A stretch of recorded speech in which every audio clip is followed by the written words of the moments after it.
Bismillahirrahmanirrahim. Bismillahirrahmanirrahim. Assalamualaikum warahmatullahi wabarakatuh. Waalaikumsalam. Innal hamdalillah nahmaduhu wa nasta'inuhu wa nastaghfiruh wa na'udzu billahi min shururi anfusina wa min sayyiati a'malina. May yahdihillahu fala mudilla lahu wa man yudlil fala hadiya lahu. Asyhadu an la ilaha illallah wahdahu la syarika lahu wa asyhadu anna Muhammadan abduhu wa rasuluh.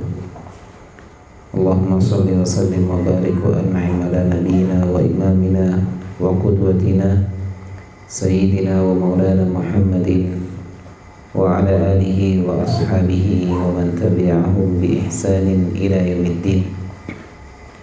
Amma ba'du. Para ayah yang dirahmati Allah Subhanahu wa taala, alhamdulillah di kesempatan malam hari ini kita kembali dipertemukan oleh Allah Subhanahu wa taala di tempat yang terbaik ini, dan tidak lain berkumpulnya kita di tempat ini melainkan kita semua mengharapkan banyak sekali keberkahan-keberkahan yang terus dikucurkan kepada kita semua. Ada perkataan dari sebagian ahli hikmah,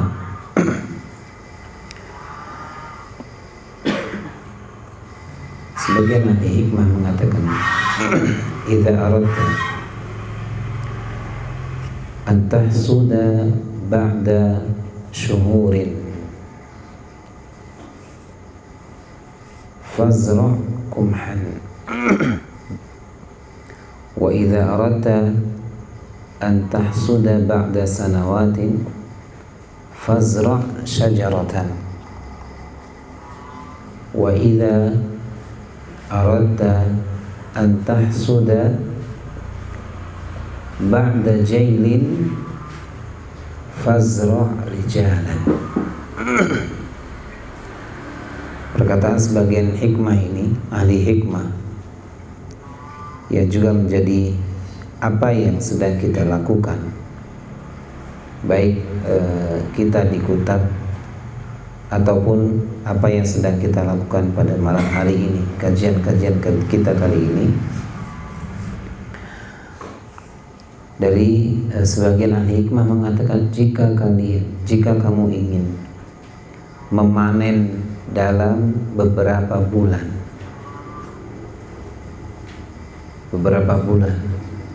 fazra' kumhan, maka tanamlah gandum, atau kalau kita ya tanamlah padi, tanamlah jagung. Itu kalau kita ingin memanen dalam kurun waktu sebentar, 2 bulan, 3 bulan atau 4 bulan.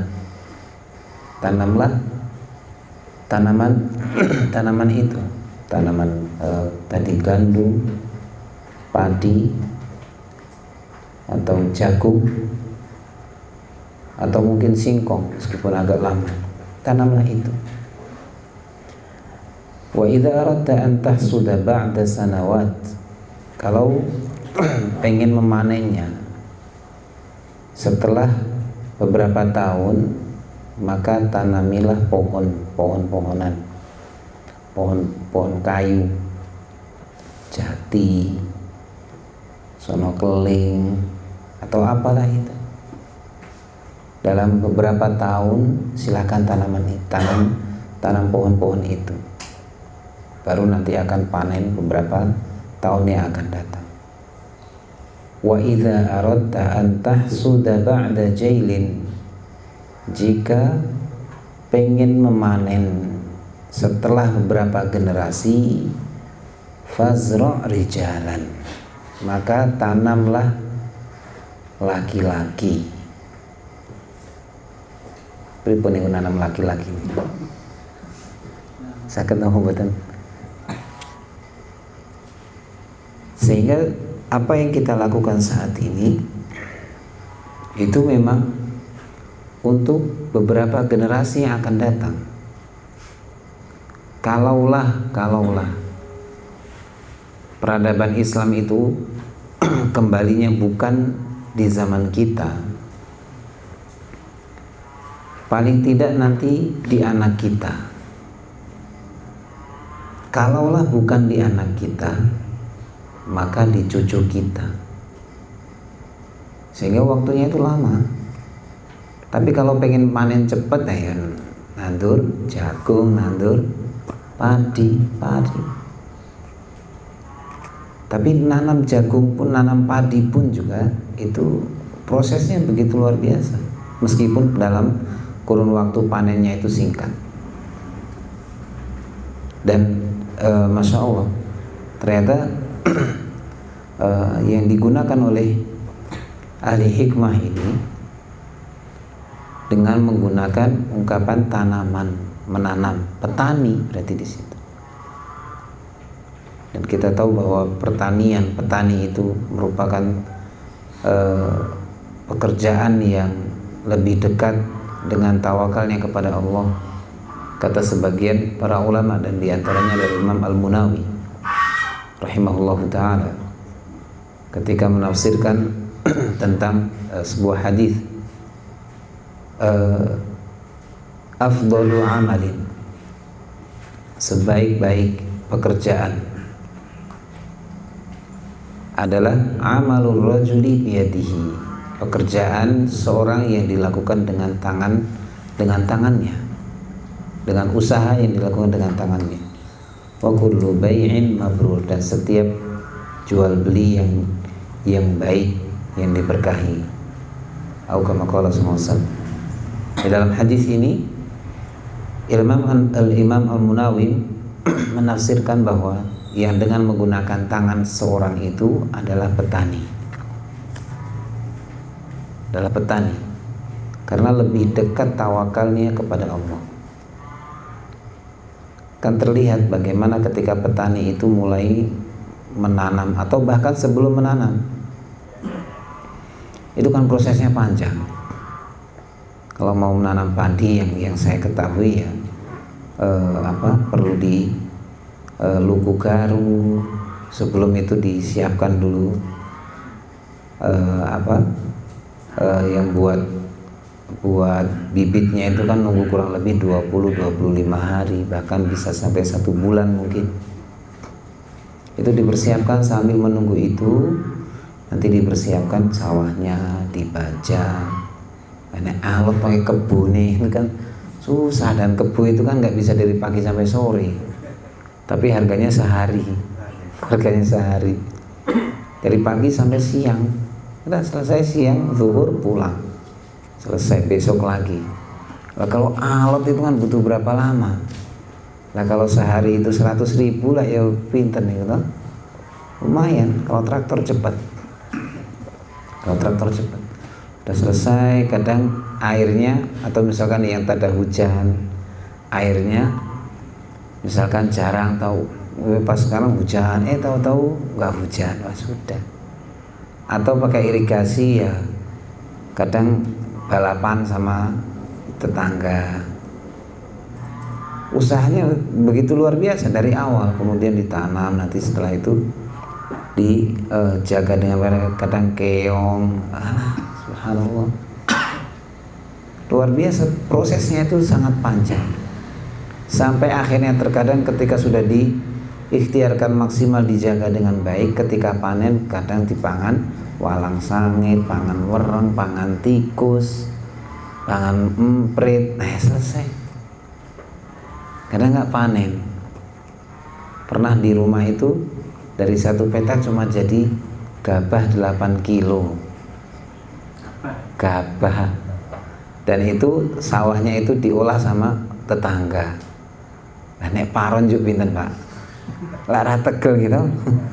4 bulan dikelola dengan baik, hasilnya cuma 8 kilo. Nah, makanya nek diselet dadi pinten jalan. Paling cuma jadi 5 kilo misalkan.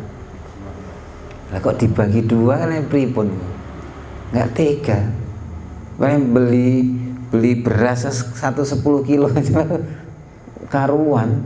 Itu cuma 8 kilo. Tapi Masya Allah, itulah ikhtiarnya petani. Maksimal, hasilnya terserah. Setiap hari ikhtiar berdoa, hasilnya belum tentu sesuai dengan yang sudah dilakukan itu. Tapi tawakalnya tinggi. Yes.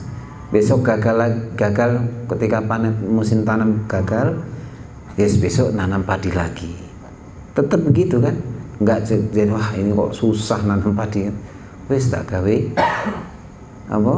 Polowijo lah susah gitu.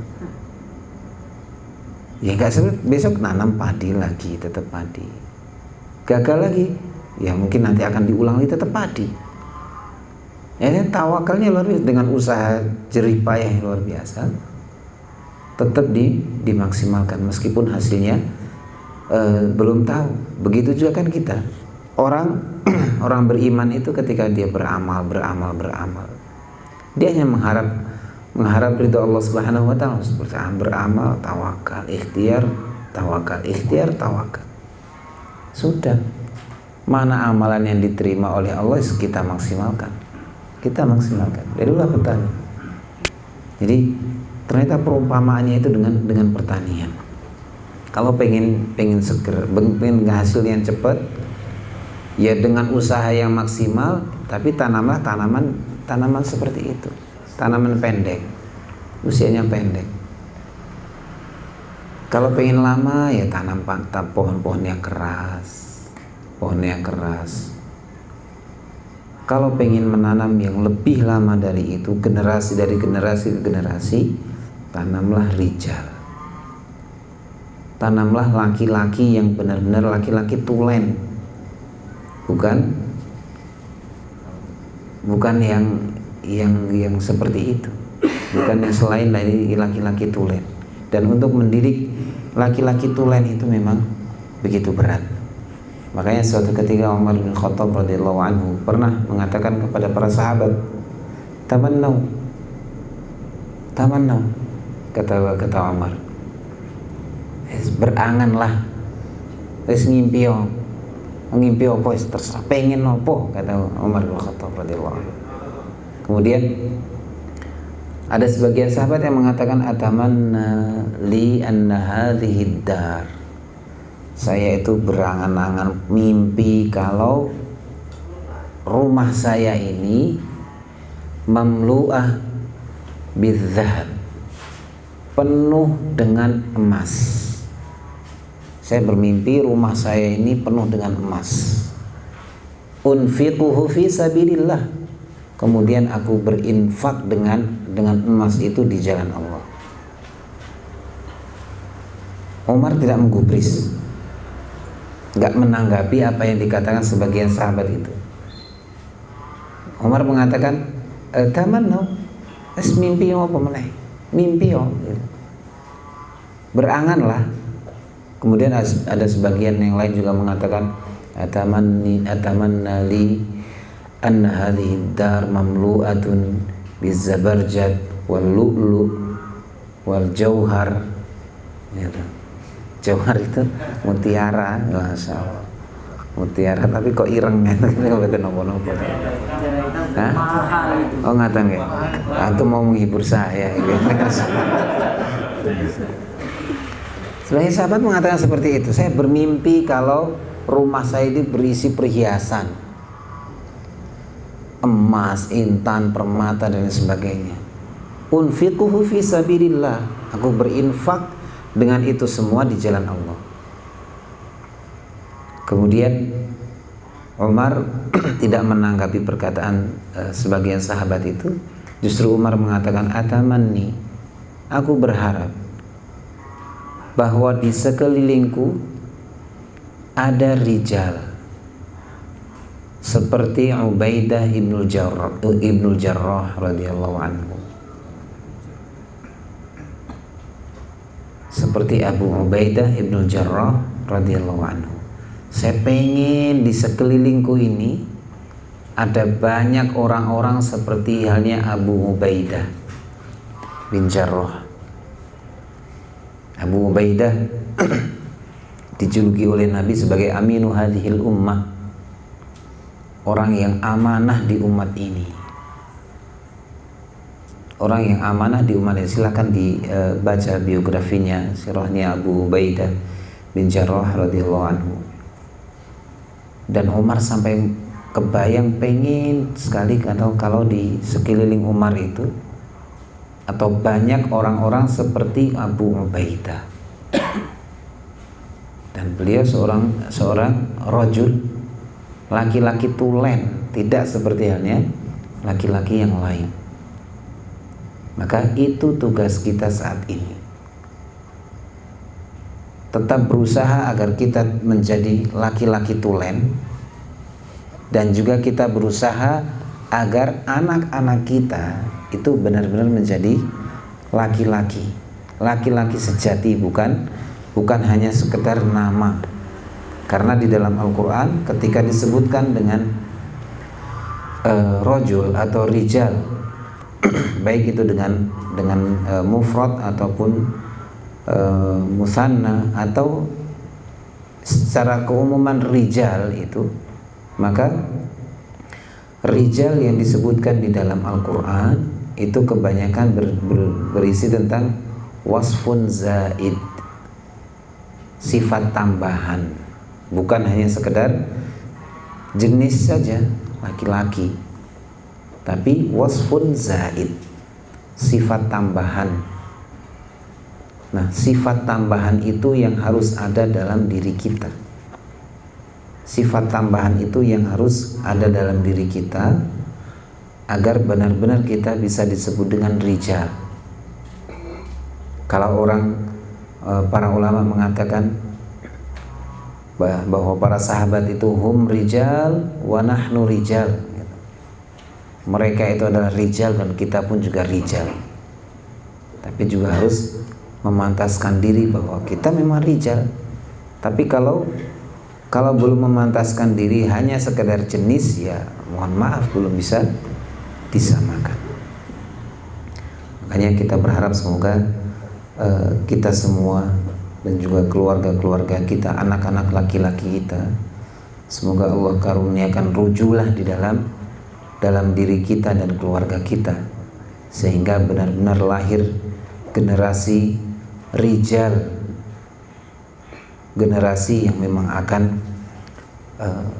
kuat untuk membangun peradaban ini dengan baik. Baik, kita lanjutkan pembahasan kita di dalam kitab ini. Kemarin terakhir sampai nopo nggih? Halaman 22. Ar-rujulah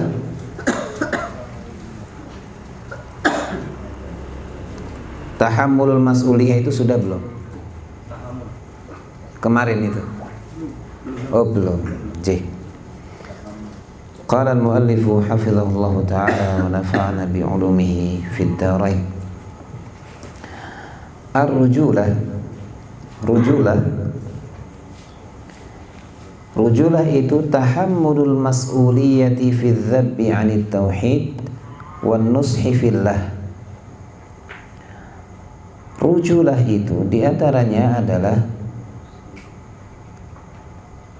tahan dengan tanggung jawab. Tahan dengan tanggung jawab, khususnya fi dzabbi 'anit tauhid, untuk menjaga tauhid, untuk memegang teguh tauhid ini. Wan nushi fillah, dan menasihati karena Allah.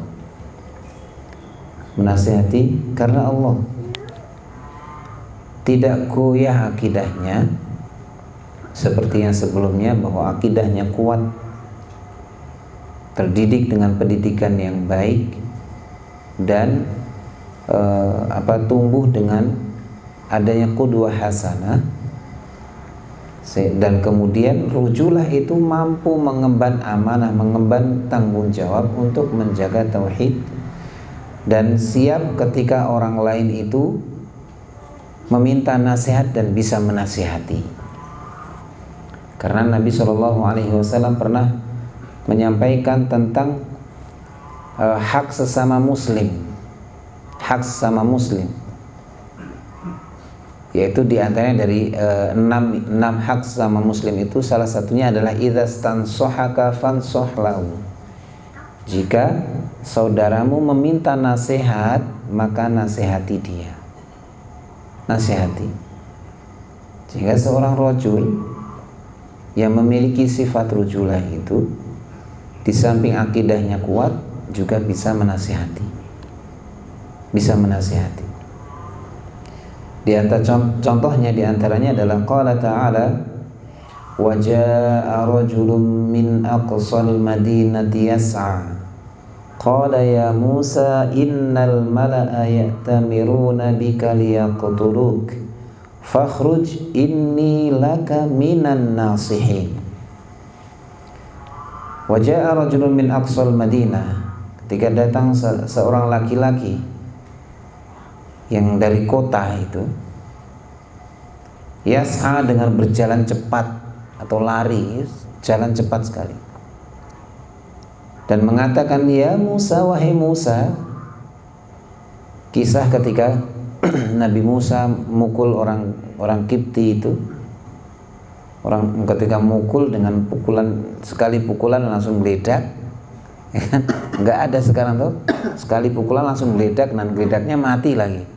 Subhanallah. Nabi Musa sekali nonjok geledak langsung mati. Faqadha alaihi fa wakazahu Musa. Sekarang gitu langsung geledak gitu. Para ulama mengatakan bahwa kekuatan Nabi Musa itu Nabi Musa itu memiliki kekuatan 10 kali lipat dari laki-laki kuat biasanya. Ya nonjok dus gitu ya selesai. Seperti petinju itu kan, petinju ngantem ya kemeng kalau ngantem kita tuh 10 kali lipat dari seperti itu ya kayak gimana. Fa wakazahu Musa faqadha alaihi, dus gitu langsung geledak, bukan semaput tapi ternyata langsung mati.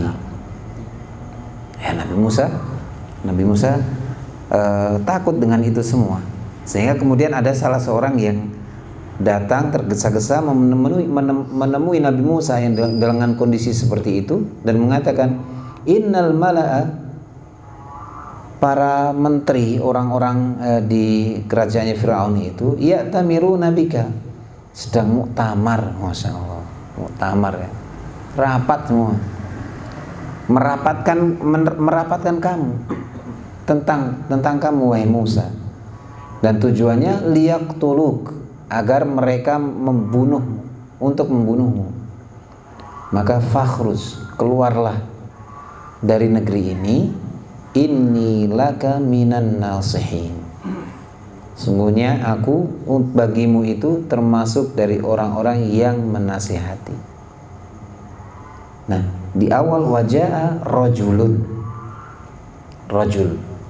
kemudian minan nasihin, dengan nasihat-nasihat yang diberikan itu. Tentunya rajul ini bukan sembarang rajul, laki-laki ini bukan sembarang laki-laki, karena bisa tahu laki-laki dari Bani Israel tentunya tahu bagaimana kondisi Nabi Musa, tahu bagaimana kondisi Nabi Musa sehingga bisa memberikan nasihat itu. Nah, inilah seorang rajul bisa mengetahui kondisi saudaranya dan bisa memberikan solusi ketika saudaranya membutuhkan sesuatu. Kalau kita misalkan bahas tentang bagaimana anjuran Nabi tentang saudaranya, terhadap saudaranya harus begitu banyak sekali. Diantaranya kan la'an yamshiya rajulun ma'a akhihil muslim, berjalannya seorang laki-laki. Nah, di sini Nabi mengatakan la'an yamshiya rajulun, seorang laki-laki, seorang rajul yang berjalan bersama dengan saudaranya muslim untuk menunaikan hajahnya, kebutuhannya, ahabbu ilayya, lebih aku cintai min an a'takifa fil masjidi syahra, lebih aku cintai dibandingkan dengan aku beriktikaf di masjid ini, di Masjid Nabawi 1 bulan penuh. Wonten sing pun iktikaf sebulan penuh? Oh, kadang 10 hari juga, kadang bolong-bolong ya, sesasi, waduh, full ngedur ya, susah. Jadi memang berat. Tapi ternyata dengan ibadah iktikaf sebulan penuh itu ada yang bisa menandinginya, yaitu dengan berjalan dengan saudaranya dan memenuhi kebutuhan. Apalagi saudaranya butuh sesuatu, saudaranya butuh nasihat, berikan. Karena ternyata di situ ada pahala yang begitu besar. Pahala sholat di Masjid Nabawi ini pinten, Pak? 1.000. Kalau di Masjidil Haram, Masya Allah 100.000. Nah, nek iktikaf bendino sholat, bendino ibadah niku pinten jam? Belum lagi sholat sunnahnya, belum lagi ini, Masya Allah. Terus kayak nggak bisa dihitung itu. Tapi ternyata ada yang lebih luar biasa besar pahalanya, itu dengan memenuhi saudaranya, memenuhi kebutuhan dari saudaranya. Maka dijaga. Dan seorang rajul itu faham bagaimana saudaranya, bagaimana memperlakukan saudaranya membutuhkan kebutuhan, berikan kebutuhan yang memang kita mampu untuk memberikannya. Minta nasihat, nasihati dengan baik. Nah, itulah seorang rajul siap mengemban amanah, khususnya tauhid ini, agama ini dengan baik, dan juga bisa memberikan nasihat karena Allah Subhanahu wa ta'ala, bukan karena yang lain. Kemudian ar-rujulah, selanjutnya rujulah quwwatun fil qaul, ada kekuatan dalam ucapannya. Ucapannya itu berenergi, bertenaga. Wasad'un bil haq, dan penuh dengan kebenaran.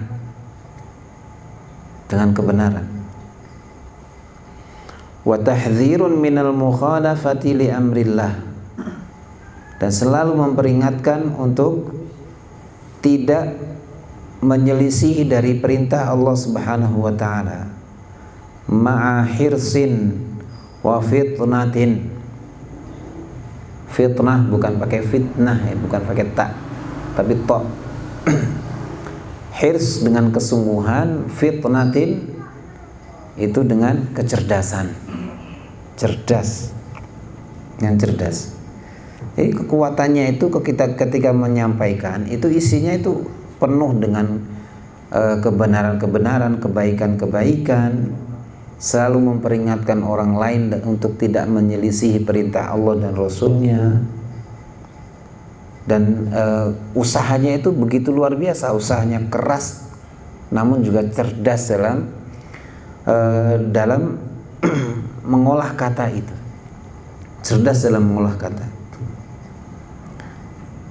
Di antara contohnya Allah Subhanahu wa ta'ala menyebutkan dan lagi-lagi menggunakan ungkapan rajul. Wa qala rajulun mu'minun min ali fir'auna yaktumu imanahu ataqtuluna rajulan ay yaqula rabbiyallah wa qad ja'akum bil bayyinati min rabbikum. Berkata seorang laki-laki yang beriman,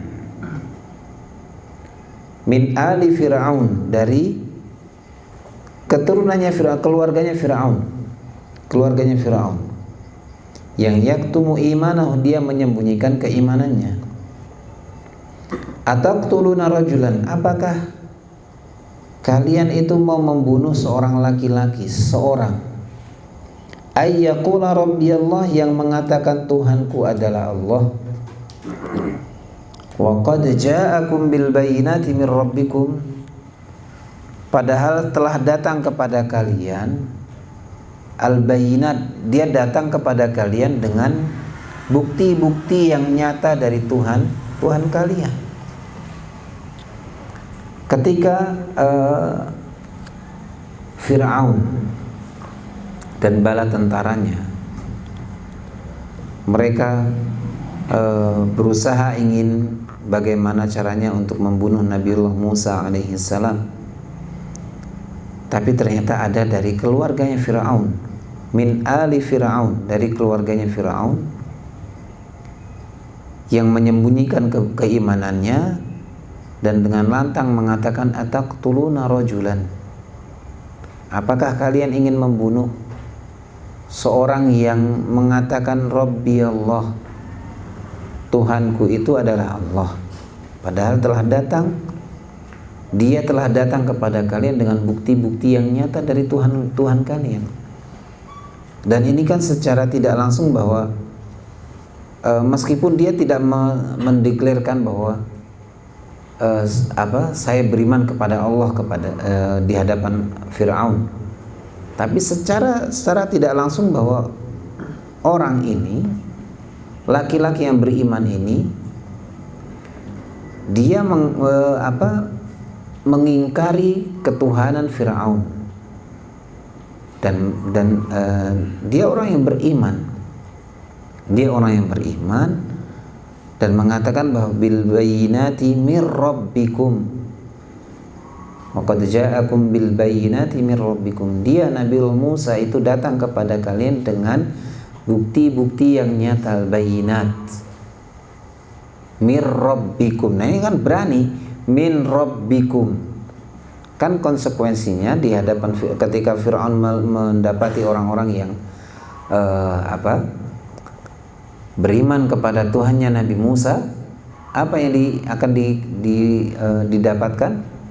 Dibunuh, akan disalib, ya kan? Akan disiksa. Tapi orang ini ada keberanian di situ. Ada keberanian untuk mengatakan yang hak. Dan rujulah itu harus ada yang seperti itu. Siap mengatakan yang hak di hadapan orang-orang. Maka ketika antum mendapati ada anak-anak itu, mereka ucapannya itu begitu luar biasa. Misalkan ketika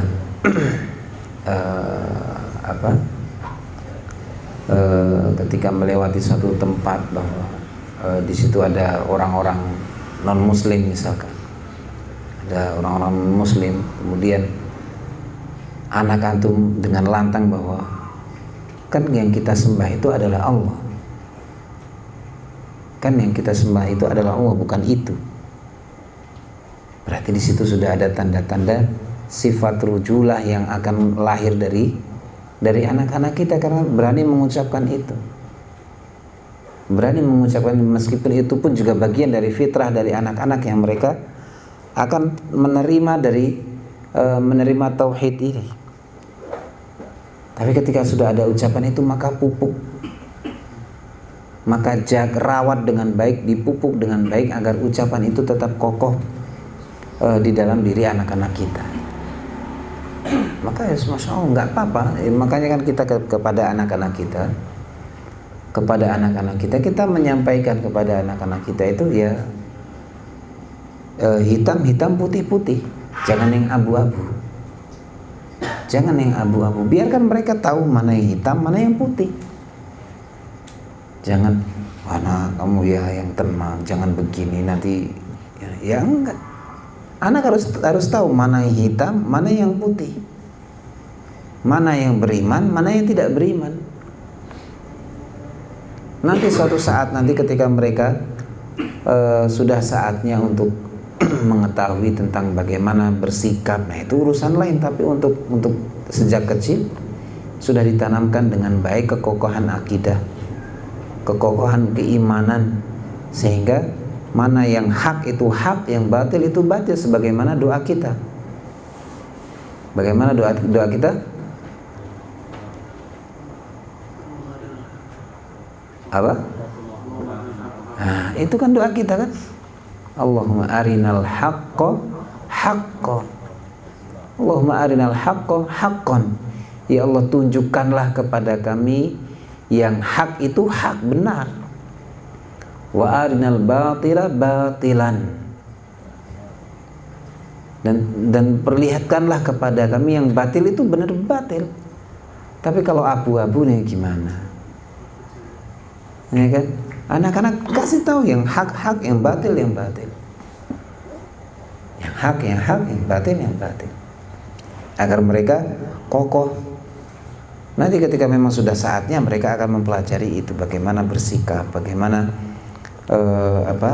di hadapan selain dari orang-orang beriman itu, bagaimana mereka akan mempelajari itu. Tapi dari kecil sudah ditanamkan itu, dikokohkan agar kokoh keimanannya,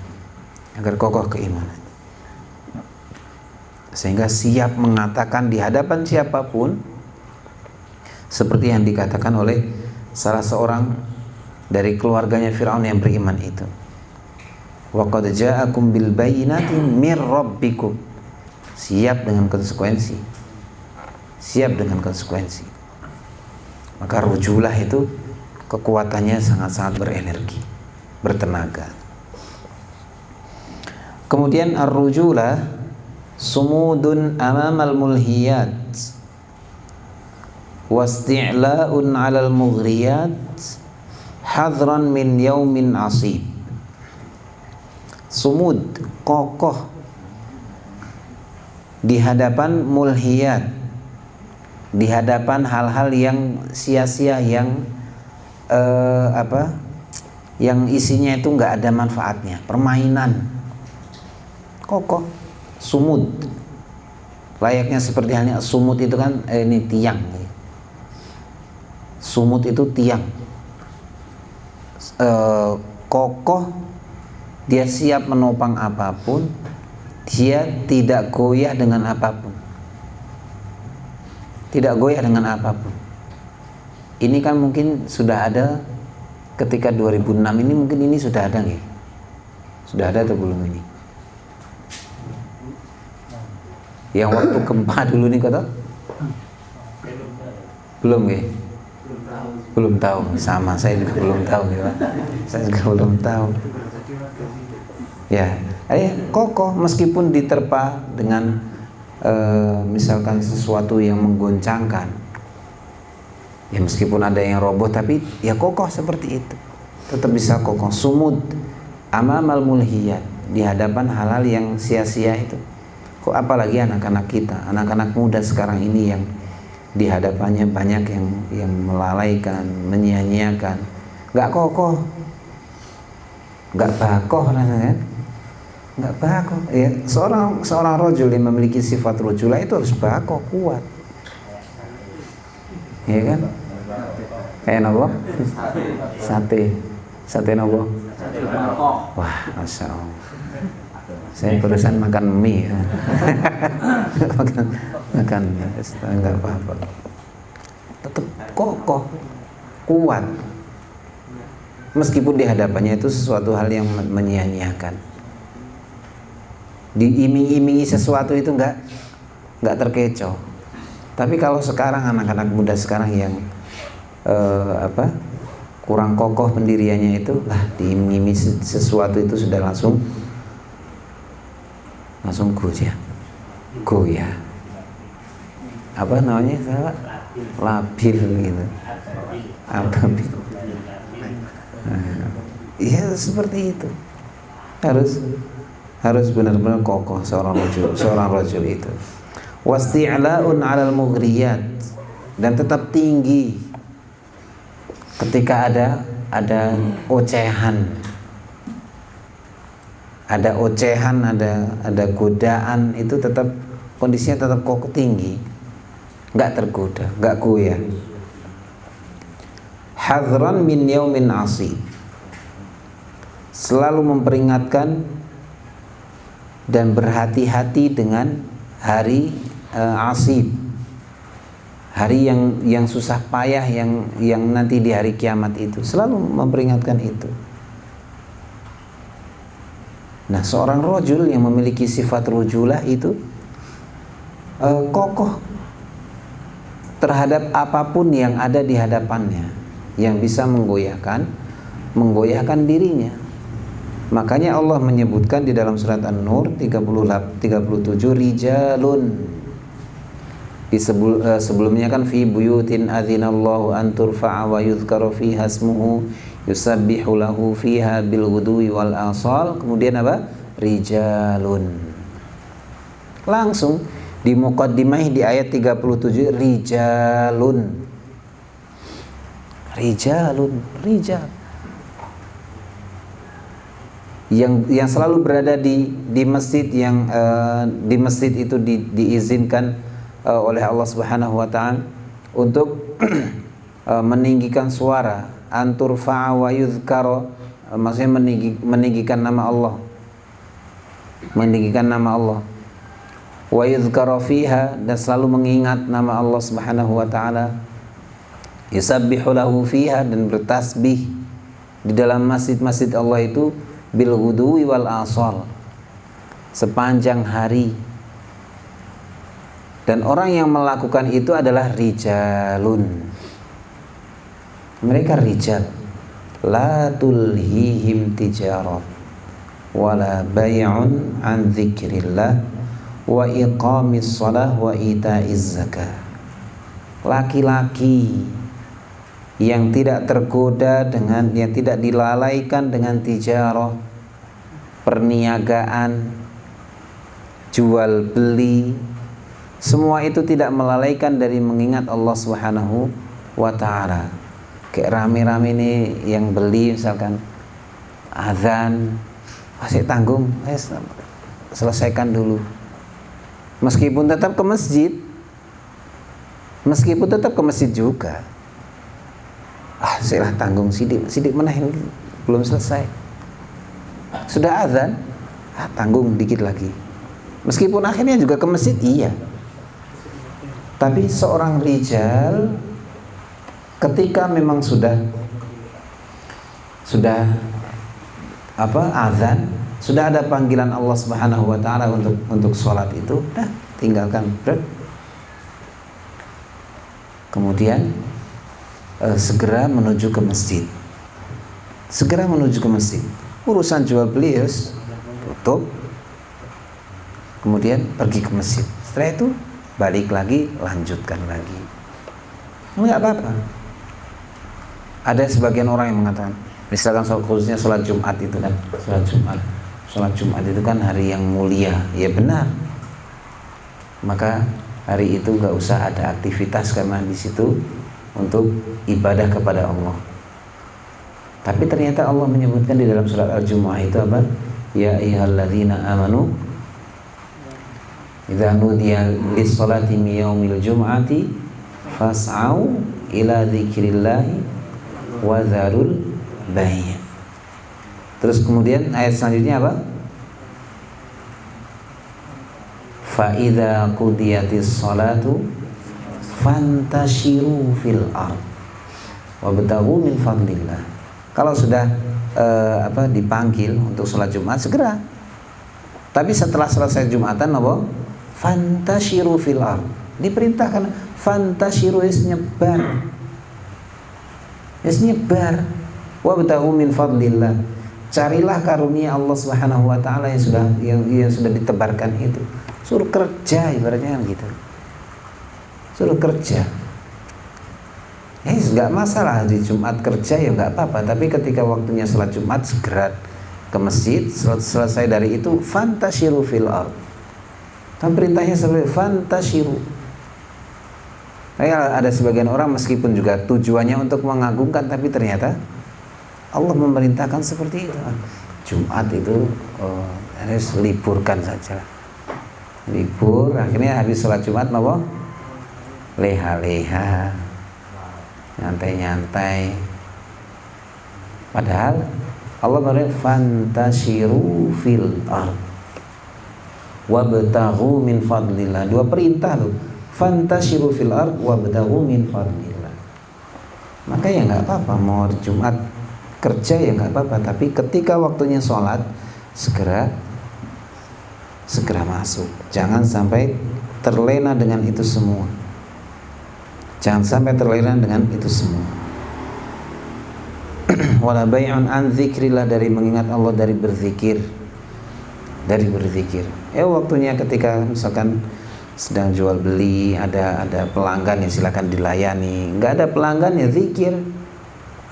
Zikirnya lihat Facebook, lihat Instagram, lihat apa. Ya Allah. Ya zikir kan mengingat itu. Makanya tapi kok mengingatnya kok yang lain. Zikir secara bahasa. Definisi secara bahasa. Zikir kan mengingat. Oh ingat ternyata belum komen. Oh ingat ternyata belum. Ya kalau nggak ada itu ya zikir lah. Ada salah seorang kiai kok, rahimahullah, beliau masya Allah luar biasa. Seorang hafiz, beliau punya pondok pesantren Al-Quran di dekat rumah itu. Ketika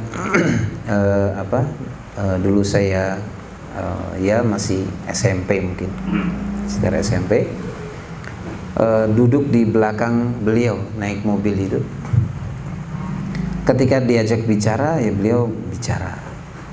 Tapi ketika beliau tidak berbicara, tidak ada yang mengajak bicara, masya Allah, lisan beliau itu selalu murojaah terus, selalu saja murojaah, masya Allah.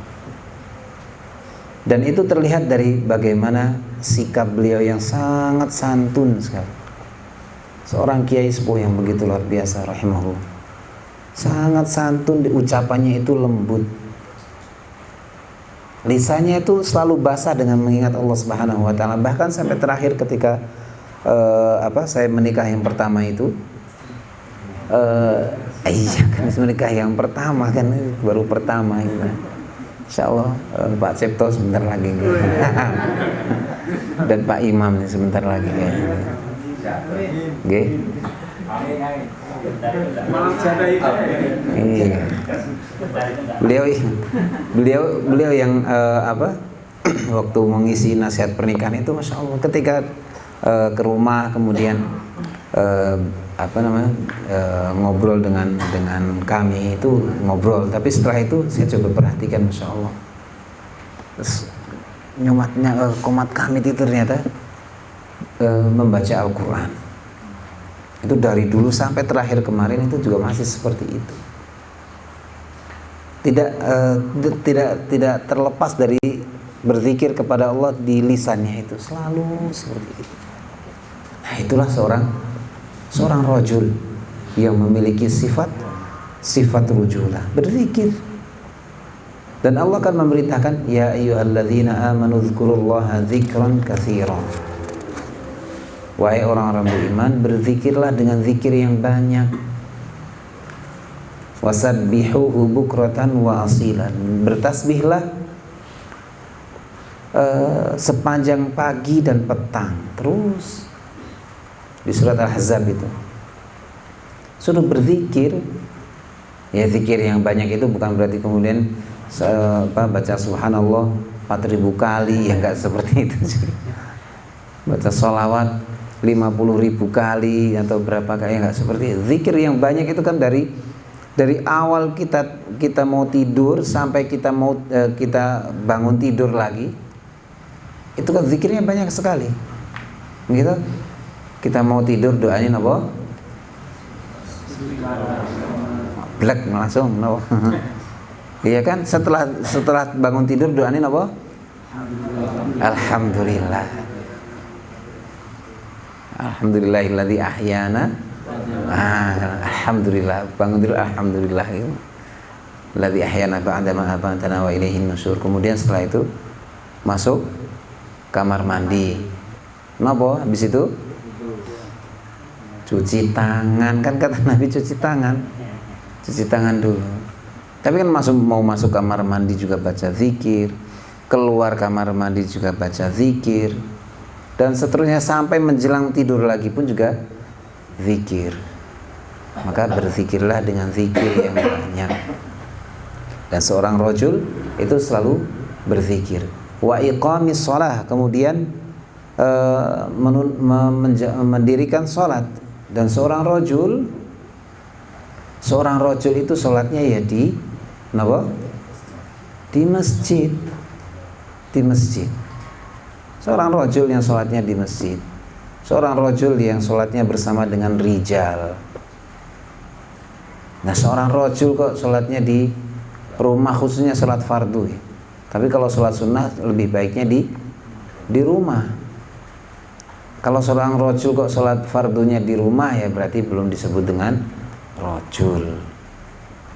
Belum disebut dengan rajul. Meskipun jenggotnya panjang, meskipun gudeknya ini tebal gitu kan, brengose kandel, belum disebut dengan rajul. Kalau sholatnya sholat fardunya di rumah, maka tidak pantas disebut dengan rajul, karena sebutan rajul itu sebuah nama yang begitu luar biasa, nama khas, nama khusus yang hanya disematkan bagi laki-laki yang memiliki sifat-sifat itu. Kalau nggak ada sifat-sifat itu, khususnya misalnya sholat, tidak pantas disebut dengan rajul. Wa itaiz zakah, bayar zakat. Dan yakhafuna yawman tataqallabu fihi al-qulubu wal absar. Mereka rijal itu takut terhadap hari yang mana hati dan mata itu bisa berbolak-balik. Takut tentang hari kiamat. Nah, seorang rajul sehingga selalu ibadahnya itu dikuatkan, ibadahnya dijaga agar selamat dari keburukan-keburukan di hari kiamat nanti. Itu baru disebut dengan rajul yang memiliki sifat rujulah. Kemudian ar-rujulah selanjutnya mawaqifu izzin turja' indal mulimmat wa tadfa'uka li talbiyatin nida' duna taraddud ma damal haqq wal 'adl was sidq wal ikhlas wa qaimul ummah wa nabluha wal khatar ad-dahim 'alayha huwa al-'unwan li tilkal mawaqif wadh-dhuruf wa in jaa'a dzalika la hisabi rahatika wa hana'a naumika wa hana'i naumika wa ragdi 'aishika. Rujulah itu mawaqifu izzin. Ada izzah. Izzah ini apa? Apa? Kemuliaan. Izzah itu juga ada aziz. Aziz ini apa? Aziz, perkasa. Ada keperkasaan di situ, tapi bukan perkasaan karena fisik. Tapi ada izzah, ada kekuatan yang besar dari dalam diri. Turja indal mulimmat, yang selalu diharapkan ketika dalam kondisi yang tidak nyaman. Jadi orang-orang ketika tidak nyaman, tidak sedang kondisi butuh, itu ada yang diharapkan. Ada seorang laki-laki yang memiliki sifat rujulah, yang selalu punya izzah, siap untuk menjadi tempat bersandar, siap untuk menjadi tempat untuk orang itu ketika ada keluh kesah, ketika ada sesuatu yang dirasakan oleh orang lain, siap untuk menerima itu, siap untuk menenangkan, siap untuk memberikan ketenangan. Wa tadfa'uka li talbiyatin nida, dan rujulahnya ini bisa selalu mendorong Anda untuk memanggil, memenuhi panggilan. Ketika ada panggilan untuk mencari ilmu, ketika panggilan untuk jihad fisabilillah, ketika ada panggilan untuk kita berinfak, berwakaf, untuk beramal soleh, itu langsung dengan rujulah yang ada di dalam dirinya langsung connect dan siap menerima panggilan itu, menjawab panggilan itu duna taraddud, tanpa ada keraguan. Langsung ketika ada panggilan ini, ada peluang besar, ada amal-amal khairi, langsung yes gitu, langsung disambut baik, bukan disambit, ya? Bukan disambit ketika ada peluang besar, ya wah alah kose, sambit itu namanya tuh, dilempar tidak diterima, tapi disambut dengan baik tanpa ada keraguan-raguan. Selama itu adalah kebenaran, keadilan, aswasidqi, dan juga madamal haq wal adla wasidq, kejujuran, wal ikhlas, dan keikhlasan, wa qiyamal ummah wa nablaha, untuk kepentingan umat, untuk kokohnya umat ini, wal khatar dahim 'alaiha, dan untuk menjaga ketika ada keburukan-keburukan yang ada dalam umat itu. Dan inilah rujulah itu seperti itu. Ada rujulah, ada sifat rujulah dalam diri seorang laki-laki itu siap dengan seperti itu, siap untuk menjadi sandaran, dan ketika ada panggilan-panggilan seperti itu langsung disambut dengan baik tanpa ragu-ragu, selama di situ kebenaran, keadilan, kejujuran, keikhlasan, dan untuk kepentingan umat, langsung tanpa ada keraguan sedikit pun. Wa in jaa dzalika ala hisabi rahatik, meskipun datangnya itu ketika Anda sedang santai, sedang istirahat, wahana naumik, atau ketika sedang tidur, atau sedang sibuk beraktivitas. Ketika sudah ada panggilan seperti itu, maka langsung tergerak, langsung bergerak. Maka benar-benar kita coba jaga itu. Ya minimal. Meskipun kita ketika ada panggilan kondisinya sedang santai, sedang istirahat, atau sedang liburan, atau sedang tidur, atau sedang sibuk, ya mungkin ketika kita ya perlu atau apalagi ketika sibuk kerja itu kan ya kadang perlu di situ ada perizinan dan lain sebagainya, mungkin itu agak susah. Tapi paling tidak ketika kita memang ada waktu luang, ketika kita memiliki waktu luang, ketika ada peluang-peluang seperti itu dan ada panggilan-panggilan itu, segera kita jawab. Segera kita jawab.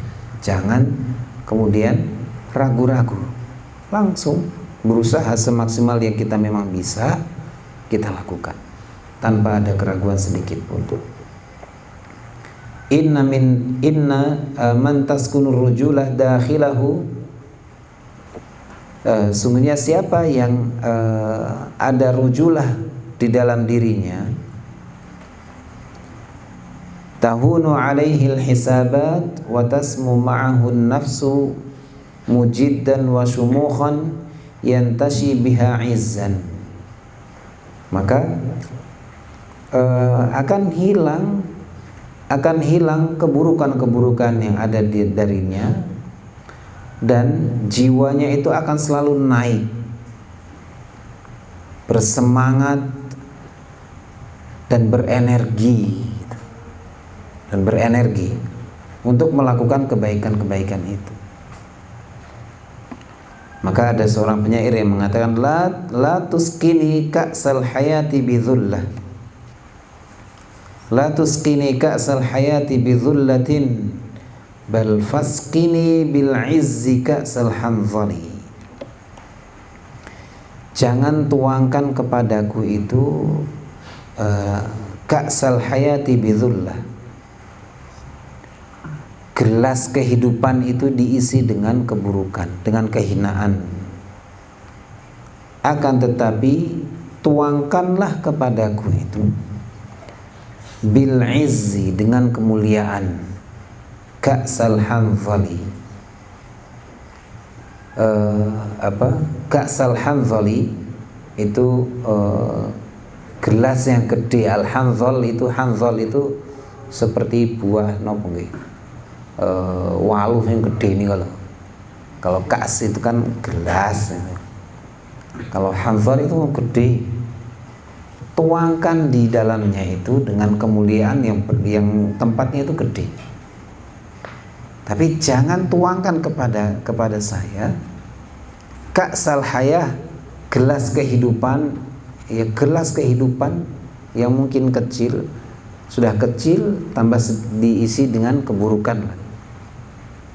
Tapi tuangkanlah kepada saya dengan kemuliaan, dengan izzah, di tempat yang gelasnya itu lebih gede, gelasnya lebih gede. Jadi perbanyaklah kemuliaan, izzah. Tuangkanlah izzah kepada saya semakin banyak. Ayo. Jangan sampai kehinaan dan kehinaan, tapi isilah dengan izzah dan izzah. Maka ya kita berusaha untuk mencapai rujulah di kategori rujulah yang seperti ini, bisa menjadi sandaran, kemudian apa? Bisa selalu menjawab ketika ada panggilan untuk melakukan amal kebaikan. Kemudian ar-rujulah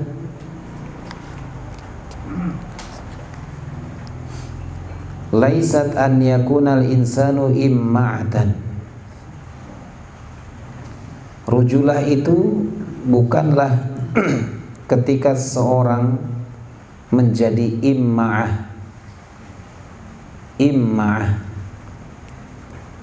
Imma'ah itu dari kata-kata ma'ah. Ma'ah itu apa? Bersama. Imma'ah itu ya pelin-pelan, karena selalu bersama dengan orang lain. Imma'ah itu dia selalu bersama dengan orang lain. Makanya di sini kan in ahsanan nas ahsan. Jika orang-orang itu melakukan kebaikan, dia ikutan melakukan kebaikan. Wa in asa'u asa. Jika orang-orang melakukan keburukan, dia ikut-ikutan melakukan keburukan itu. Wa idza walagha ashabuhu fi mustanqa'atis su' jara fi rikabihim likay yakuna rajulan kama yaz'umun. Kalau orang-orang itu, teman-temannya itu selalu melakukan keburukan dan dia melakukannya itu agar dianggap sebagai seorang laki-laki, maka dia melakukannya. Kan ada orang yang biar disebut jantan itu lakukan seperti ini, ikut-ikutan. Bahkan ketika melakukan keburukan, tapi ini di atas namakan bahwa ini adalah kejantanan, maka dia ngikut-ikuti. Contohnya apa? Geng motor yang seperti itu. Tapi saya suka motor ya Pak, suka.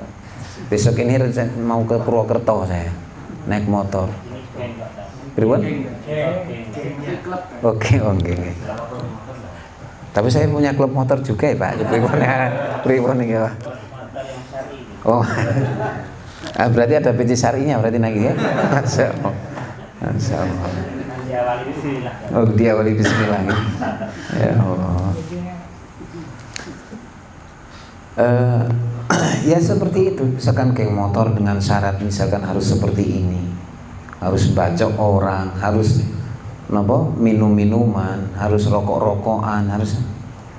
Kan orang bisa salah rokok-rokokan kan ben jantan ya, harus ngerokok masa enggak ngerokok. Kan gitu misalnya biar sama. Nah itu orang-orang seperti immah, orang-orang yang immah, orang-orang yang pelin-pelan, orang-orang yang nggak punya pendirian, tidak punya pendirian. Dan seorang rojul yang memiliki sifat rujulah harus jauh dari sifat-sifat seperti itu. Meskipun mau orang lain menganggap apa, tapi dia punya kekokohan. Dia punya kekokohan dalam prinsip. Nah itu yang harus ada. Jadi seorang rojul yang memiliki rujulah itu prinsipnya kuat. Tentunya prinsipnya didasari dengan iman dan ilmu, bukan ikut-ikutan, Makanya semua itu memang harus didasari ilmu. Kalau tidak didasari dengan ilmu, hanya euforia sebentar. Bahkan mohon maaf, ada kebaikan, meskipun itu peluang kebaikan, tapi ketika tidak didasari dengan kekokohan ilmu, hanya ikut-ikutan, ya euforia sebentar. Habis itu tidak lagi dilanjutkan. Seperti yang mohon maaf, beberapa tahun yang lalu kan sempat booming di sekolahan-sekolahan tingkat SD itu, anak-anak yang suka ada pepanahan nih kota. Di kota wonten mboten? Loh, gimana itu? Padahal panahan itu sunnah napa mboten? Loh, kenapa kok di kota belum waktunya? Kenapa belum waktunya? Larang. Kalau larang dulu di Jakarta Timur itu ada pelatih yang pakai pipa itu, pakai pralon itu dibuat, ini bisa. Murah kok pakai pralon bisa. Ya tadi tentang tahapan ilmu itu yang memang harus benar-benar kokoh. Lah kalau anak-anak SD, anak-anak seusia seperti itu langsung manah-manah, nanti gimana Pak? Manah koncone gitu kan. Atau mari kalau koncone ya tahu sakit. Ada ayam tetangga, sasaran ini jelas gitu. Pripun jan? Saya pedang-pedangan saya sekarang nggih ngaten pedang-pedangan. Padahal kalau waktu itu ada panahan itu. Dan ternyata ada ancaman, siapa yang sudah pandai memanah kemudian dia tidak rutin untuk melakukan panahan, dosa niku lho. Faqad asa Abul Qasim. Dia bermaksiat terhadap Abul Qasim. Kalau sudah pandai memanah kemudian tidak rutin memanah, dosa ternyata. Lah kalau waktu itu udah booming kemudian sekarang nggak booming lagi, pripun niku? Nah, itulah tahapan ilmu itu benar-benar harus dikuatkan di dalam pondasi setiap kita. Jangan sampai kita melakukan aktivitas itu tanpa ilmu. Atau yang sekedar imma'ah tadi, orang melakukan ini bodoh ikutan tren. Apalagi yang mohon maaf sebagian sekolah itu menjual ini waktu boomingnya tahfidz. Kan akhirnya unggulan tahfidzul Quran, kelas unggulan tahfidzul Quran. Ya Allah, meskipun itu bagus gitu, tapi tidak ada kekokohan di dalam dirinya, ya tidak pantas disebut dengan rojul. Nah khawatirnya kalau itu dalam satu lembaga terus pripun nih? Berarti lembaganya enggak rojul ya, karena madrasah itu mu'anas, madrasatun ya kan. Tapi itu tadi imma'ah tadi, imma'ah. Kemudian terakhir ar-rujulah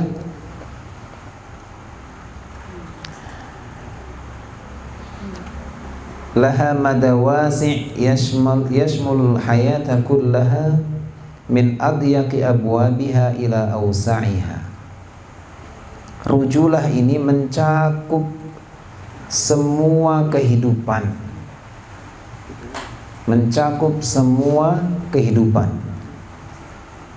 baik yang dari yang sempit maupun yang luas,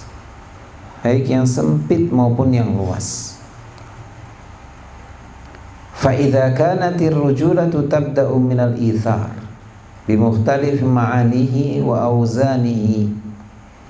Jika rujulah itu dimulai dari ithar. Al-ithar, mendahulukan orang lain dengan berbagai macam perbedaan maknanya. Allah menyebutkan dalam Al-Hasyr ayat ke-9, wa yu'thiruna ala anfusihim walau kana bihim khasasah. Mereka mengedepankan dibandingkan dengan diri mereka meskipun walau kana bihim khasasah, meskipun dalam diri mereka sebenarnya memiliki kebutuhan, tapi mereka melakukan ithar terhadap saudaranya. Fa innaha tasilu ila daulati wa muassasatiha wa sasatiha.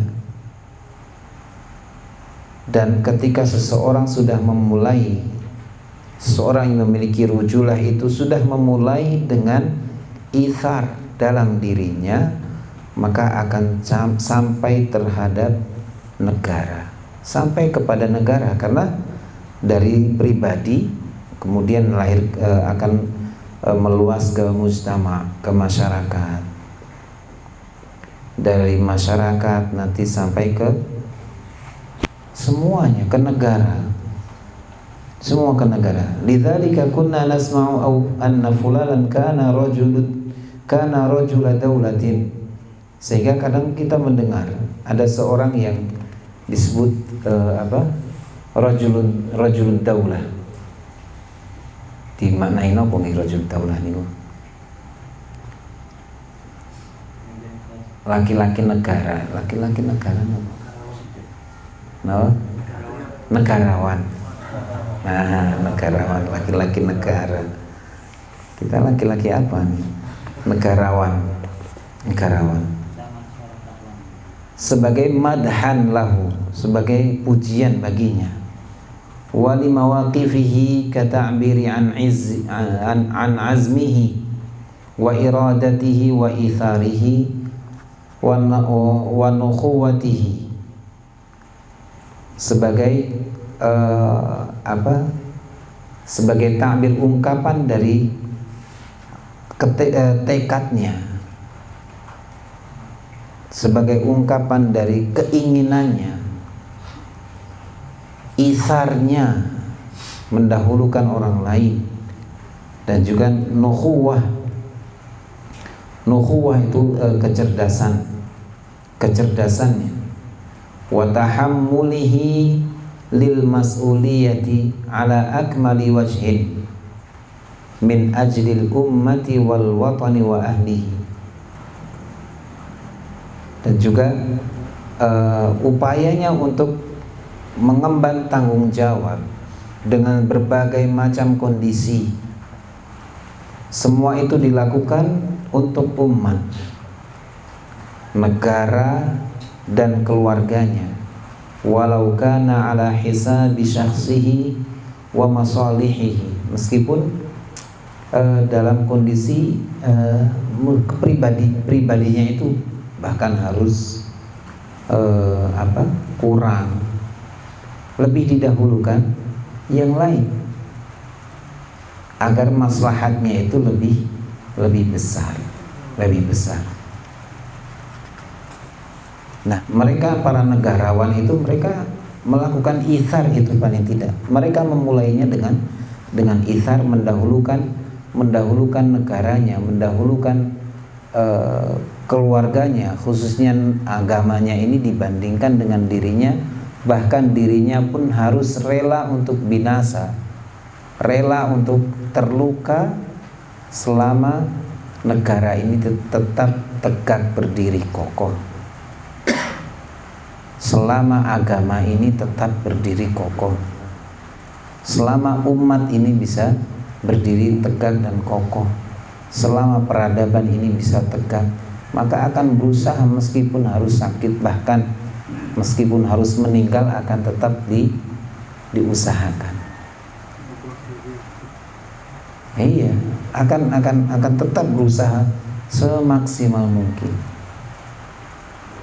Nah, kan berat nih toh. Tapi ya kita harus mencoba itu. Harus mencoba itu. Ya paling tidak melakukan itsar tadi. Mulailah dari itsar. Mendahulukan saudaranya. Mendahulukan saudaranya dibandingkan dengan dirinya. Tapi ini kaitannya dalam duniawi, bukan kaitannya dengan ibadah. Karena la itsara fil ibadah, tidak ada itsar dalam urusan ibadah. Kalau misalkan di soft depan itu, ya segera siapa yang ada langsung ke depan.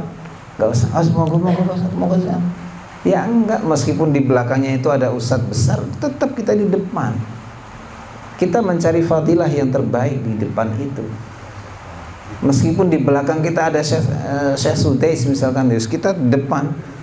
Kecuali kalau kita dihalangi sama askar, dihalangi sama itu urusan lain. Tapi kita berusaha masuk. Ini kan repotnya kadang beberapa masjid itu sebagian sudah dikasih ini. Gitu. Ini apa? Ini ada nama-namanya. Ya, kita kan nggak boleh masuk ke situ. Ya sudah, nggak mungkin juga kita masuk ke situ malah dicekel gitu kan. Ya, tapi ketika itu berusaha dalam, ini kaitannya dengan ibadah, maka la itsara fil ibadah. Tidak ada itsar dalam kaitannya ibadah. Tapi itsar dalam duniawi itu diperbolehkan, bahkan dianjurkan. Bahkan dianjurkan. Maka mari kita mulai dengan itsar. Mari kita mulai dengan itsar, mendahulukan saudara kita dibandingkan dengan diri kita. Tapi ini berat. Cuma berat pun juga tetap harus kita coba. Kalau kita tidak coba, kita tidak lakukan, kapan lagi gitu. Dan kapan lagi kita merasakan kebahagiaan orang yang melakukan itsar itu. Saya pernah mendapati orang itu ketika sudah terbiasa melakukan itsar. Saya langsung tanya kepada orang itu, Pak, kok antum kok sukanya begini toh Pak? Gak tahu, kok candu saya ya gitu. Ngomong berdua, kok saya candu tau? Candu untuk melakukan ini gak tahu saya. Karena nikmat aja. Melakukan seperti ini nikmat banget. Ketika saudaranya butuh, langsung kasih. Ketika saya coba tanya dengan keluarganya, di rumah makan apa tuh Bu? Ya di rumah makan tempe, di rumah makan ini. Tapi ketika di luar kok makannya kok luar biasa. Traktirin orang, rapat, ayo kita rapat ke rumah makan ini. Kita makan ini. Dia yang bayarin juga. Ketika pergi kemana ya dia yang bayarin. Semua dibayarin. Saya tanya akhirnya ketika berdua, Pak, antum kok ngelakuin gini itu kenapa sih Pak? Gak tahu saya, kok nikmat gitu. Bahkan terakhir itu rumahnya sampai dijual untuk memenuhi kebutuhan saudaranya. Itu ada. Dan saya dapati itu ada orangnya. Masya Allah, sampai seperti itu, berusaha apapun akan dikasih. Wes jor-joran itu. Mobil kasihin itu kasih gitu. Makanya kasih pakai gitu, silakan pakai nanti silakan Pak, mau pakai silakan, bahkan di rumahnya mobilnya nggak ada, bahkan orangnya akhirnya ngontrak sekarang karena mobilnya sering gonta-ganti, banyak yang datang ke situ karena tuker-tukeran mobil gitu. Akhirnya yang punya kontrakan langsung naikin 1 juta, alasannya kan mobilnya banyak. Ya mobilnya lewat aja Bu gitu. Bukan ini, mobilnya lewat aja, gonta-ganti orang juga yang makin. Tapi sampai segitunya dirinya itu harus ngontrak, dirinya itu harus ya terluka-luka dengan seperti itu agar saudaranya itu tetap bisa tenang. Itu kok ada. Tapi itu belum sebanding dengan apa yang dilakukan oleh sahabat Ansor yang menjamu tamu itu yang ada di dalam surat Al-Hasyr ayat 9 itu. Atau belum sebanding dengan apa yang dilakukan oleh orang-orang Ansor terhadap Muhajirin. Tapi itu sudah sangat bagus gitu. Dengan itsar itu. Dengan itsar. Maka ya mari kita coba, kita mencoba kebaikan itu. Ya tadi sebelumnya itu kan seorang rajul yang memiliki sifat rajulah, ketika ada amal khairi langsung sambut dengan baik, agar itu bisa kita kita rasakan, meskipun dalam kondisi yang kita itu ya sedang tenang, ya ada panggilan itu segera dipenuhi, dan mulai dengan ihsan. Insya Allah dengan itu kita akan merasakan, dan kita akan menjadi seorang rajul yang ada rujulah di dalam diri kita. Wallahu a'lam bishawab. Insyaallah masih kita lanjutkan tentang rujulah lagi nanti di kesempatan yang akan datang, sebelum masuk ke ar-rijal. Wallahu a'lam bishawab. Ini yang bisa saya sampaikan. Moga kalau ada yang mau didiskusikan atau ditanyakan, moga silakan. Ya, izin bertanya, anak-anak itu kan kalau di rumah punya tetangga kafir gitu. Okay. Jadi kalau mereka menyebut tetangga itu ya langsung letterlet kafir gitu. Tetangga.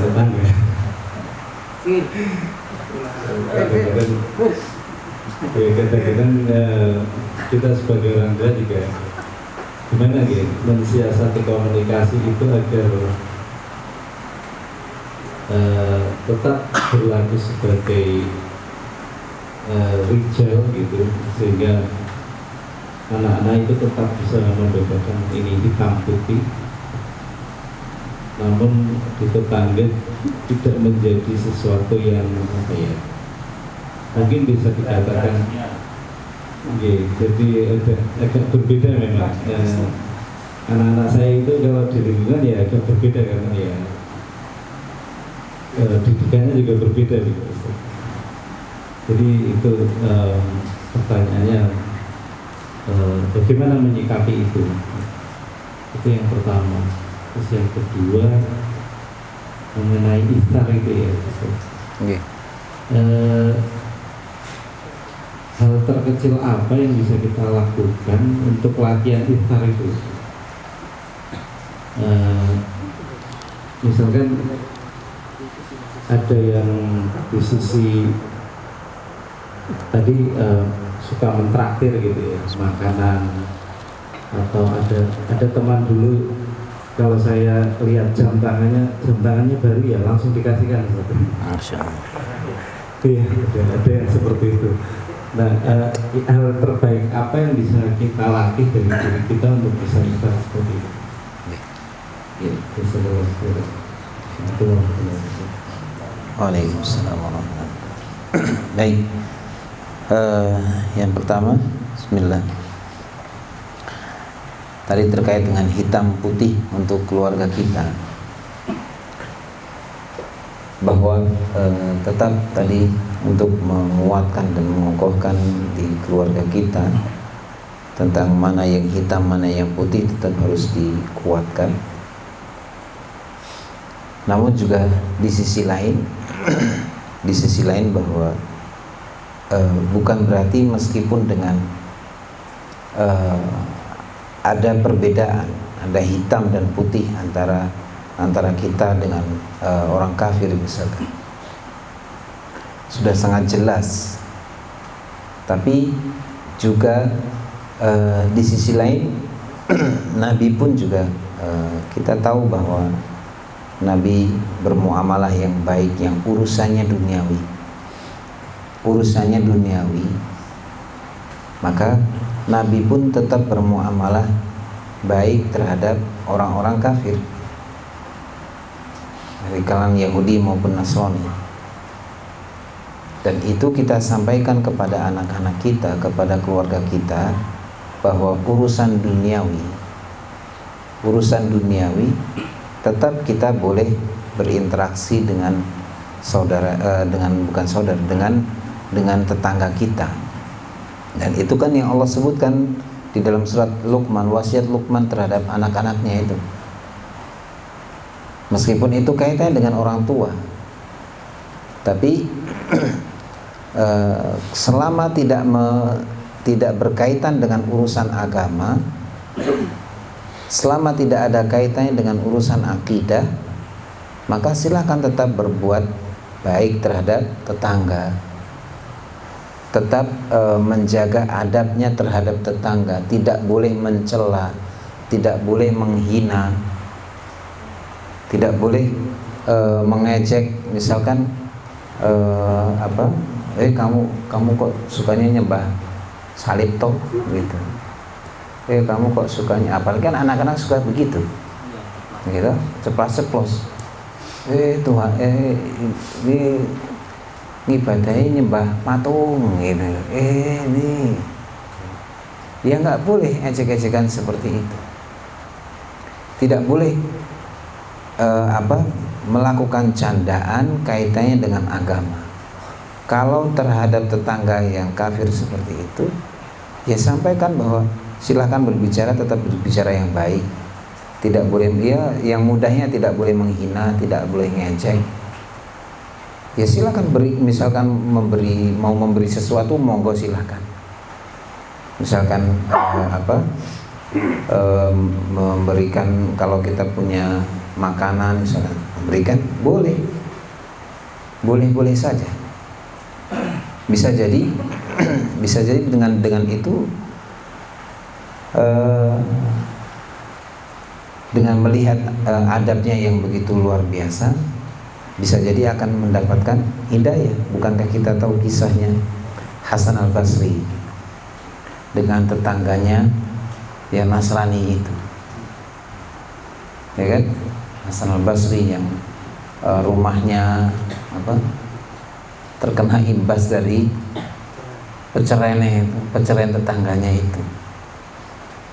Atau kalau rumahnya misalkan tingkat, atau misalkan tetangganya kemudian perceraiannya sampai situ, dan ternyata bau luar biasa sampai di rumahnya Hasan al-Basri. Keluarganya Hasan al-Basri kan tetap mungkin secara manusiawi mungkin ini kok mampu perceraian, kok mampu pesing lewat sini. Ya mungkin kalau pertama, kedua, ketiga itu masih oke lah, mampu gitu kan. Tapi kalau sudah berbulan-bulan kan ya sudah tuh kebal. Tapi ya seperti itu, nggak masalah. Hasan al-Basri nggak apa-apa, biarkan. Sampai akhirnya tetangganya itu datang ke rumah Hasan al-Basri dan mencium bau itu. Kemudian tetangganya, bau apa ini?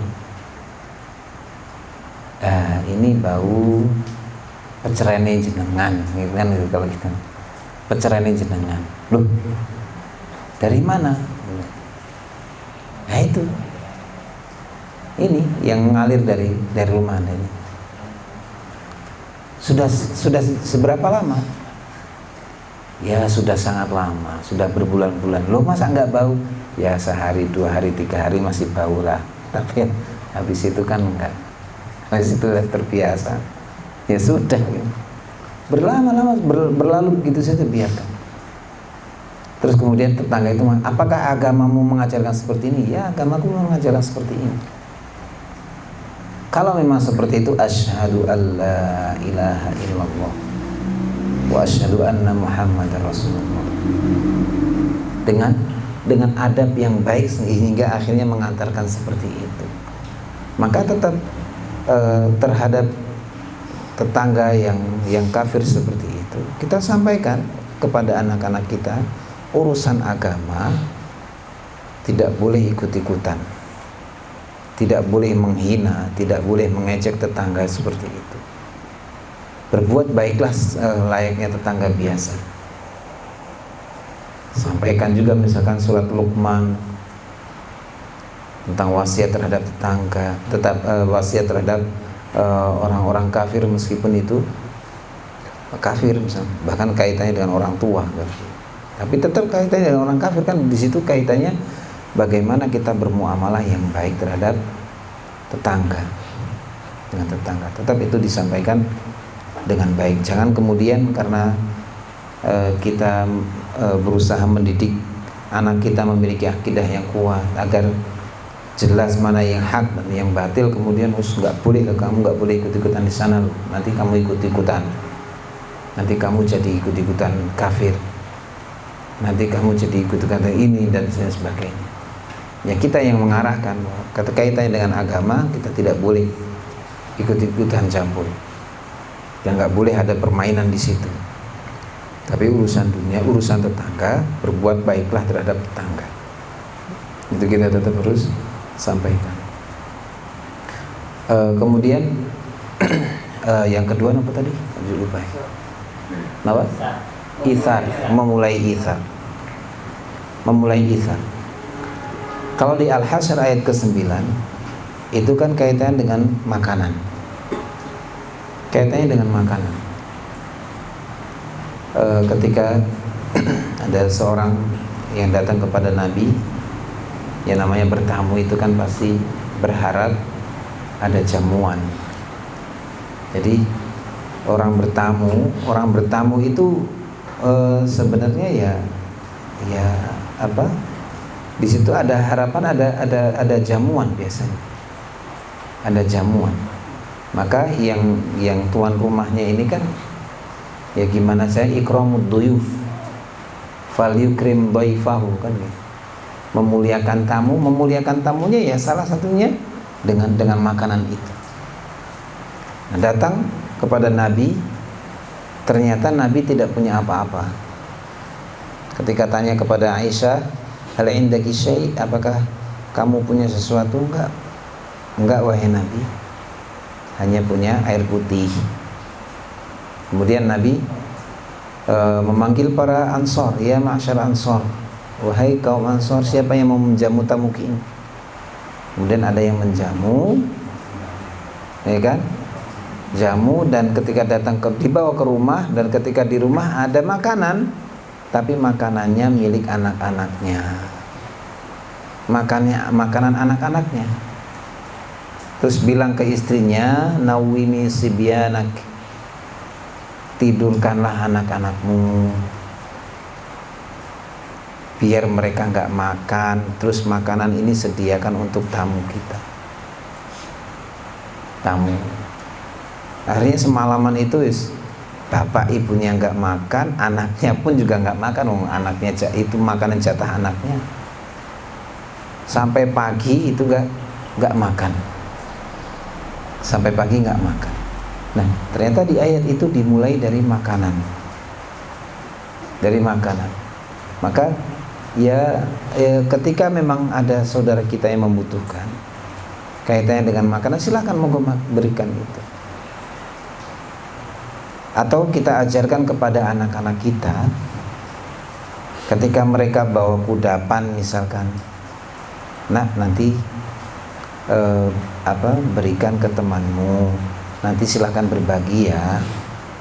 Makanya kan di Kutab ada konsep kudapan berbagi. Itu salah satunya untuk mengajarkan itsar, melakukan itsar, mengajarkan itsar terhadap diri anak-anak. Atau ketika makan siang, makan bareng-bareng, itu dari Kutab nih atau dari mana? Dari Kutab. Itu kan kaitannya pun juga di situ banyak, ada manfaatnya. Ada itsar, ada makan berjamaah. Ya kan, ketika tahu misalkan kita makan siang lauknya ini, ngambilnya sekian. Kan ada orang yang ambil banyak ya, yang penting biar warak gitu kan, makannya banyak, ambilnya banyak, nggak tahu bahwa jatah saudaranya ini, apakah saudaranya sudah makan atau belum. Nggak memikirkan nanti teman saya ini makan atau apa enggak ya ketika saya ngambil jatahnya lebih banyak. Nah, ini kan salah satu konsep yang ada di Kutab ini, khususnya kaitannya dengan makanan, itu muaranya nanti adalah untuk itsar, untuk bisa melakukan itsar, sehingga nggak awal dengan makanan itu kan. Kadang kan orang makanan itu dipegang, apalagi anak-anak kan suka megangin makanan terus. Kasih uang 100.000 sama makanan ciki-ciki, ya paling milihnya ciki-cikian, milihnya makan makanan itu. Uang 100.000 dia apa? Padahal ciki 100.000 bisa buat beli banyak sebenarnya, tapi dengan makan dia bakal pilih makanan dan suka dengan itu. Makanya dengan konsep kudapan berbagi, konsep makan bersama-sama, itu ada pelajaran di situ untuk bisa berbagi, untuk melakukan ithar. Nah, itu yang coba kita terapkan. Nanti merangkak naik lagi ke ithar yang lain. Kalau Sa'ad bin Ar-Rabi kan mengatakan kepada Abdurrahman bin Auf, saya punya 2 istri. Saya punya 2 istri. Silahkan kamu lihat dua-duanya, mana yang paling kamu sukai, nanti akan aku ceraikan. Selesai masa iddah silahkan nikahi. Saged boten ngaten niku. Oke, golek loro wer miso-miso mau bagi kan gitu. Gitu. Si jiwe saya abot nambah siji meneh, apalagi berbagi, wah itu berat itu. Berat. Ya kan? Atau Sa'ad bin Ar-Rabi mengatakan, aku punya kebun. Hasil kurmanya itu bagus. Nanti saya akan bagi 2. 1 buat saya, sebagian buatmu. Sakit nama buatan itu. Saya punya ATM nih. Nah, silakan. Ini ATM ini pine. Di sini rawono selesai. Gitu. Iya, tinggal lanjutkan napung ning kene, semoga silakan gitu. Tapi ternyata kita juga pegang mobile bankingnya. Nah, ya selesai. Jadi coba nanti merangkak naik. Sehingga nanti akan merasakan bagaimana kita pengen lagi ithar. Tapi kita mulai dari makanan itu. Coba kalau kita ada makanan, kita berbagi dengan saudara kita. Ada makanan, berbagi dengan saudara kita. Karena di dalam ayat itu kaitannya kisahnya kan dengan makanan. Kisahnya dengan makanan. Maka ada pelajaran berharga dari makan itu. Makanya guru kita Ustaz Budi itu ada pelajaran di meja makan gitu. Jadi ternyata dalam makanan itu ada pelajaran yang berharga. Jadi mulailah dari hal yang kecil itu. Yang itu bukan kecil sebenarnya, berat. Tapi kita mulailah dari hal-hal seperti itu. Yang mungkin kita bisa memulai dengan itu. Wallahu a'lam bishawab.